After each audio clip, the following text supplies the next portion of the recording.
dimajukan dan segera bisa ziarah ke Makkatul Mukarramah Madinatul Munawwarah. Amin ya rabbal alamin. Hadirin yang berbahagia, Ramadan adalah bulan yang suci, bulan penuh ampunan, dan kita sama-sama tahu semua amal ibadah kita dilipat gandakan. Ada satu momentum penting sebagai kita orang tua mengambil momentum di bulan suci Ramadan, yaitu menjadikan bulan Ramadan bulan pembinaan, bulan penggemblengan, bulan pelatihan untuk anak kita agar anak kita menjadi anak yang berkarakter, berakhlak, karimah, selalu bersyukur kepada Rabb-Nya, dan tentunya bertakwa. Ramadan adalah bulan pembinaan karakter manusia secara umum, tetapi kita klasifikasikan di sini untuk anak kita, karena dengan ragam filosofinya kita sama-sama tahu yang kurang baik menjadi lebih baik karena adanya bulan Ramadan. Kemudian yang biasanya habis sholat langsung bisa beribadah tambahan dan lain sebagainya. Begitu pula kita sebagai orang tua mengambil momentum ini untuk menggembleng anak kita, karena ada 4 tipikal anak kita di dalam Al-Quran. Yang pertama, anak kita adalah sebagai penenang hati orang tuanya. Kemudian yang kedua, anak kita sebagai perhiasan orang tuanya. Tapi jangan lupa, anak kita juga bisa menjadi fitnah orang tuanya, bahkan menjadi musuh orang tuanya. Kemudian kapan anak kita menjadi perhiasan? Kapan menjadi penenang hati, musuh dan fitnah orang tuanya? Yang pertama, anak adalah sebagai penenang hati orang tuanya. Tentu orang tua yang memiliki anak yang berakhlakul karimah, anak yang bertakwa, anak yang selalu berbuat baik akan menjadi orang tua yang paling merasa tenang. Kita sebagai orang tua bukan hanya berharap anak kita menjadi anak yang baik, anak yang soleh, solihah, anak yang pintar, anak yang membanggakan, tapi kita selain kita memberikan hak anak kita secara duniawi, kita juga isi ruhnya dengan cara salah satunya adalah banyak-banyak berdoa untuk anak kita. Banyak doa yang dianjurkan untuk mendoakan anak-anak kita. Misalkan kalau anak kita agak susah dibilangin, pada malam hari kita bacakan suratul Fatihah lalu tiupkan di hidungnya. Kemudian banyak sekali doa. Salah satunya adalah Rabbana hablana min azwajina wa dzurriyyatina qurrata a'yun waj'alna lil muttaqina imama. Mufasir mengatakan qurrata a'yun ini adalah anak yang berbuat baik, anak yang selalu menenangkan orang yang di sekitarnya. Kemudian yang kedua adalah anak perhiasan dunia. Sebagaimana kita tahu perhiasan, yang namanya perhiasan pasti akan ditaruh di tempat yang paling spesial.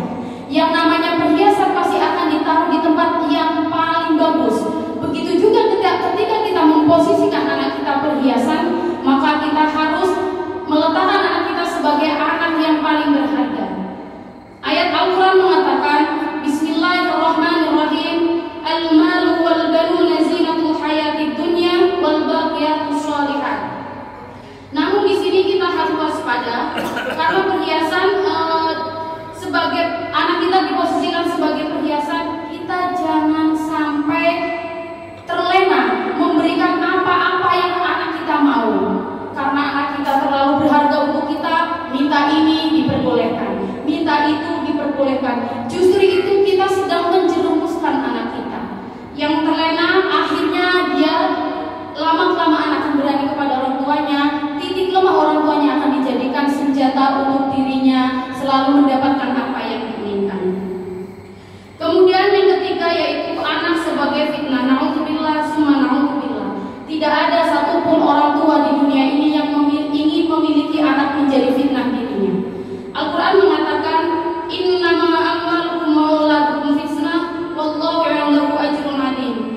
Mungkin ayat ini pula yang dimaksud anak sebagai amanah atau titipan yang harus dijaga dengan sebaik-baiknya, dipenuhi hak-haknya, bukan hanya haknya pendidikan formal saja, tetapi hak-haknya mendapatkan pendidikan agama. Sesibuk apapun kita orang tua, tangan kita membelai anak kita, hakikatnya membuka limit otak anak kita untuk menyadari keberadaannya.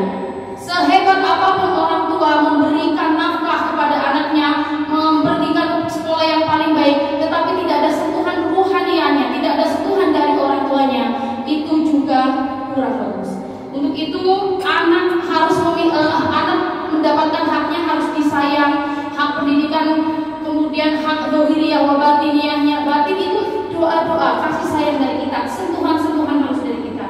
Kemudian anak kita juga harus dirawat, dididik secara baik agar masa depannya cemerlang dan membahagiakan orang tuanya. Kemudian tipikal anak kita yang keempat yaitu anak bisa menjadi musuh orang tuanya. Hal ini pun naudzubillah summa naudzubillah, semoga kita tidak menemukan hal seperti ini. Kenapa anak itu bisa menjadi musuh? Sebagaimana di dalam Al-Quran dikatakan, Bismillahirrahmanirrahim, ya ayyuhalladzina amanu inna min azwajikum wa auladikum fitnah. Ya ayyuhalladzina amanu inna min azwajikum wa auladikum aduwwan lakum fahdharhum wa in ta'fu wa tasfahu wa taghfiru fa innallaha ghafurur rahim. Sebagian mufassir menjelaskan ayat ini adalah musuh anak sebagai musuh orang tuanya, anak yang selalu menghalang-halangi hal-hal baik yang lebih untuk mendekatkan diri kepada Allah.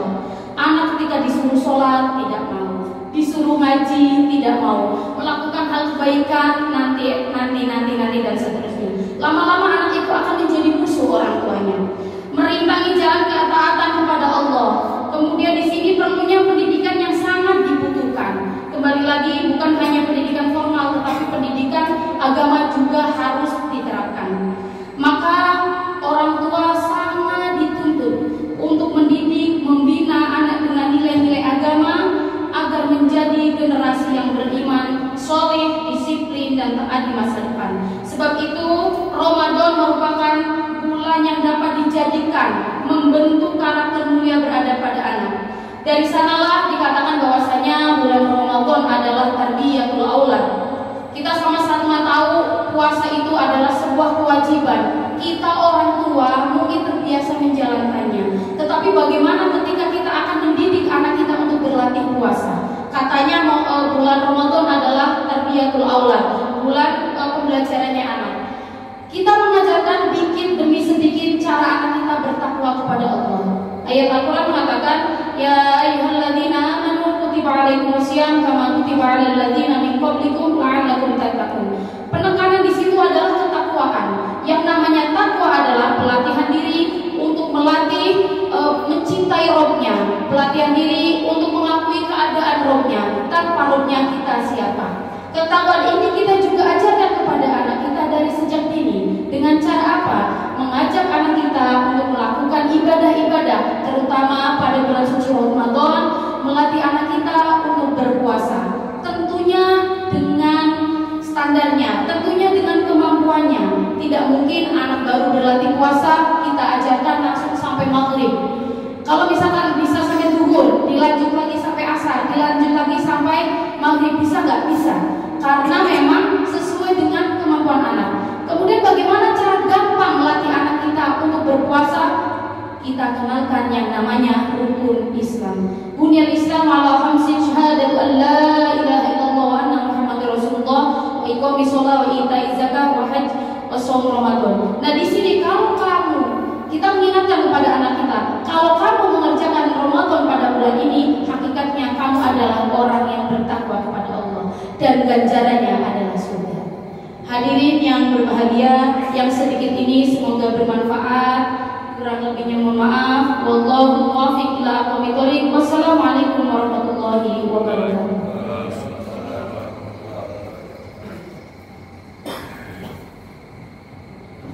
Waalaikumsalam warahmatullahi wabarakatuh. Terima kasih Bu Yai atas ilmu dan nasihat yang disampaikan. Semoga yang kami terima menjadi ilmu yang bermanfaat, dapat menambah kualitas iman dan takwa kita di bulan suci Ramadan ini.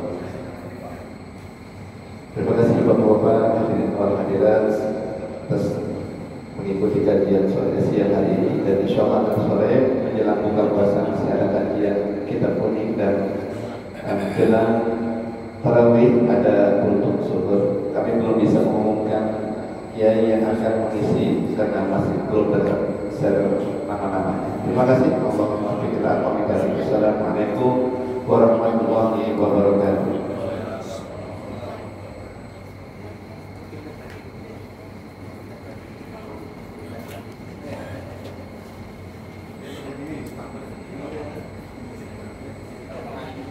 Yang belum sholat ba'diyah dipersilakan. Namanya lupa, tapi kita jadi.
Sekarang ya, biar bisa baca ya.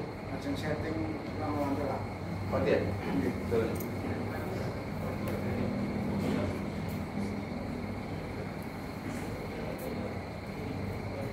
Bapak Surya ya besok?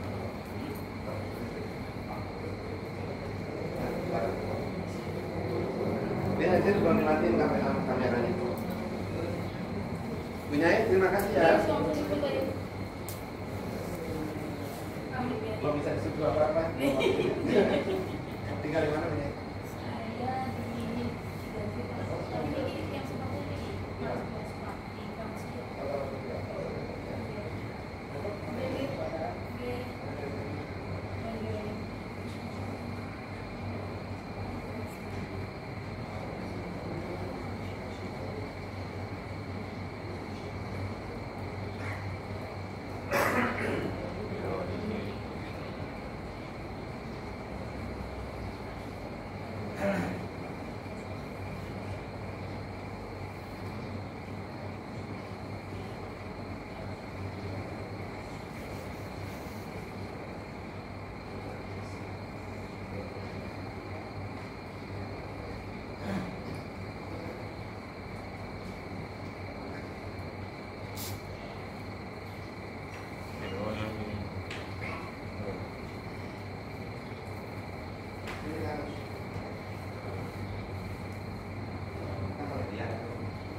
Thank you.